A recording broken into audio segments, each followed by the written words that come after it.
शिकार ना हो जाए, वो मुझे ऐसा लग रहा है कि वो बीजेपी अति आत्मविश्वास की शिकार हो रही है। महाराष्ट्र में स्थिति काफी बदल चुकी है। मैंने ये पाया क्योंकि शिवसेना तो बेसिकली मुंबई और कोंकण की पार्टी है। एनसीपी ले दे के वेस्टर्न महाराष्ट्र की पार्टी है और कहीं भी नहीं है। पर ऑफ लेट जो पिछले 1 साल में बदलाव आया, जो मैंने जमीन पे देखा, पूना भी जाता रहता हूं, मैंने ये पाया है कि कहीं ना कहीं NCP is almost finished as far as Sharad Pawar is concern. एक बाप बेटी को छोड़ दो तो कुछ बचा नहीं उनके पास। सब कुछ अजीत पवार के पास है, वोट बैंक भी उनके पास है। और जो शरद जी ने कहा था कि मैं पूरे महाराष्ट्र का चक्कर काटूंगा, दोबारा पार्टी खड़ी करूंगा, ऐसा कुछ हुआ भी नहीं है। तो मैं समझ के चलता हूं कि उनकी हैसियत आज की डेट में 48 सीटों में 4 सीट से ऊपर लड़ने की नहीं है। तो यहाँ पर मेजर एक समस्या आएगी, मैं आपको बताऊं कि खासतौर से वेस्टर्न महाराष्ट्र की सीटों के ऊपर सतारा है, कोल्हापुर है, इचलकरंजी है, कराड़ है, इन सब के अंदर, क्योंकि यहाँ पर अजीत पवार बहुत स्ट्रांग है और बहुत ज्यादा स्ट्रांग है, जमीन से जुड़े हुए नेता हैं। यहां पर लगता है सीटों की कुछ टकराहट होगी, क्योंकि ये शरद पवार के पास कुछ बचा नहीं है ले दे के। सारी पार्टी, सारा संगठन, सारा पैसा, सब कुछ अजीत के पास चला गया और पावर में भी है। मुझे लगता है यहां पर एक थोड़ा पेच फंसा हुआ है। आनंद जी।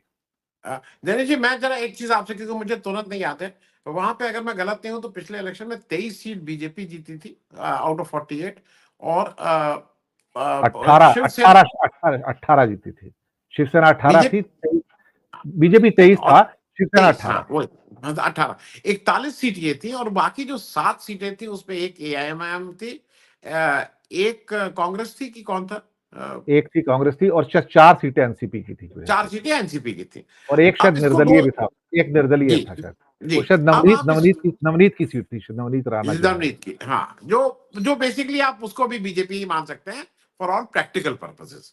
तो आप 24 सीट बीजेपी कर लीजिए, 18 सीट शिवसेना कर लीजिए, 4 सीट एनसीपी, 1 सीट कांग्रेस।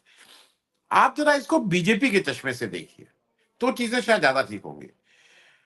आज क्या एनसीपी 4 का, देखिए मोटे तौर पे जो अभी बन रहा है और जैसी बातचीत हो रही है, 16-16 सीटों पे शायद वो बने, गिव एंड टेक, एक आध सीट ऊपर नीचे। शिवसेना को शायद हो सकता है 16 की जगह 18 सीट या 19 सीट हो जाए, किसी की एक आध कम हो जाए, लेकिन वो पे 16-16 सीट की बात है, क्योंकि शिवसेना ट्रंकेटेड शिवसेना है। शिवसेना यूनाइटेड शिवसेना के पास 17 सीट थे, तो मोटे तौर पे 16-16 सीट की बात है।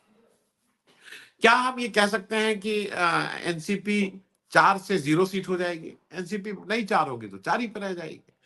कांग्रेस लेकिन 1 से तो बढ़ेगी, इसमें हम और आप, मतलब हो सकता है मैं कहूं 10, आप कहें 2, लेकिन कांग्रेस 1 से तो बढ़ेगी। शिवसेना जिस भी हालत में है, वो 16 सीट में क्या 2 सीट पे रह जाएगी, 4? मेरा जो मैं बेसिकली कहने की कोशिश कर रहा हूं, बीजेपी की कुल सीटें वहां घटेंगी। अब इनकी कितनी बढ़ पाती हैं, जो आप बात बिल्कुल ठीक कह रहे हैं। पहले लग रहा था कि 48 सीट में शायद बीजेपी 10 का फिगर ना क्रॉस कर पाए। वो फिगर क्रॉस हो सकती है, चुनाव में बिल्कुल ही संभव है, लेकिन वहां से वो उस डेफिसिट को कवर नहीं कर पा रही है। और वहां से मुझे लगता है कि एंड ऑफ द डे वो कुछ डेफिसिट के साथ ही वहां से छूटेगा मामला। वो कितना डेफिसिट होगा, ये शायद it is too early to decide, लेकिन वो डेफिसिट जरूर रहेगा बीजेपी के लिए। वो प्लस नहीं होगा। जैसे उत्तर प्रदेश में आज की स्थिति में बीजेपी को लगता है कि वो 64 से ज्यादा सीटें जीतेगी, लेकिन महाराष्ट्र में वो 24 और उसके अलाई जो 18 सीट जीते थे, उससे ज्यादा सीट जीतेगी, ये बीजेपी को भी पता है कि वो उससे ज्यादा सीट नहीं जीत पाएगी। तो इसलिए मुझे लगता है कि ले दे के महाराष्ट्र में इंडिया गठबंधन के हिसाब से भी अगर आप देखिए, तो आज इंडिया गठबंधन की 5 सीटें हैं, मतलब आज नहीं, मतलब 2019 में 5 सीटें थी।